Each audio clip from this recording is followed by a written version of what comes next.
राधे राधे मित्रों, आप सब कैसे हैं। मैं आशा करती हूँ कि आप सब लोग अच्छे होंगे।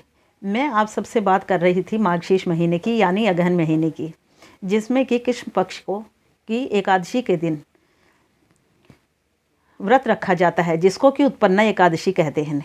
इस दिन भगवान श्री कृष्ण की पूजा का विधान है। एकादशी का व्रत रखने वाले दशमी के दिन शाम को भोजन नहीं करते हैं। एकादशी के दिन ब्रह्म बेला में भगवान कृष्ण की पुष्प जल धूप अक्षत से पूजा की जाती है। इस व्रत में केवल फलों का ही भोग लगाया जाता है, पर ब्रह्मा विष्णु महेश त्रिदेवों का संयुक्त अंश माना जाता है।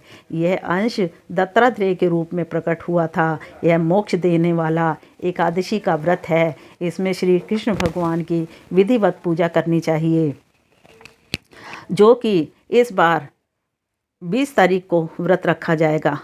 20 नवंबर को व्रत रखा जाएगा और यह 19 नवंबर को शाम को 4:27 से शुरू होगा और अगले दिन 20 तारीख को 4:29 पर समाप्त हो जाएगा। इसलिए इस दिन इसके व्रत का विधान है, इसका बहुत महत्व है। इसकी कथा इस प्रकार है, लीजिए मैं सुनाती हूँ। सतयुग में एक बार मुर नामक दानव ने देवताओं पर विजय प्राप्त कर इंद्र को अपदस्थ कर दिया। देवता भगवान शंकर की शरण में पहुँचे।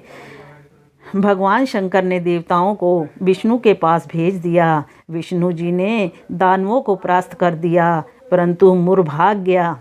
विष्णु ने मुर को भागता देखकर लड़ना छोड़ दिया और बद्रिका आश्रम की गुफा में आराम करने लगे।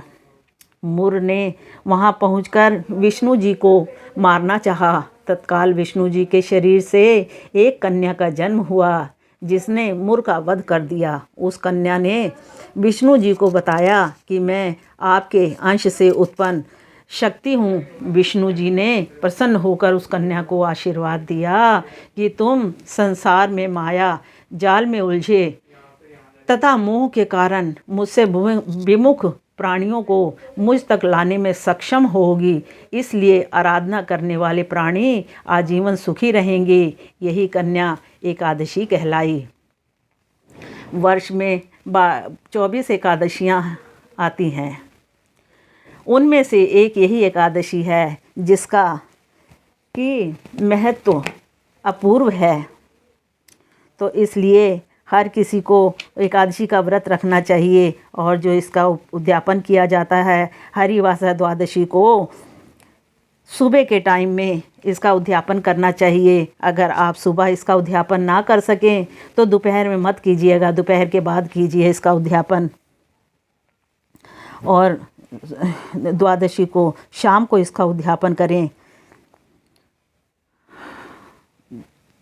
बोलो विष्णु भगवान की जय, बोलो कृष्ण भगवान की जय।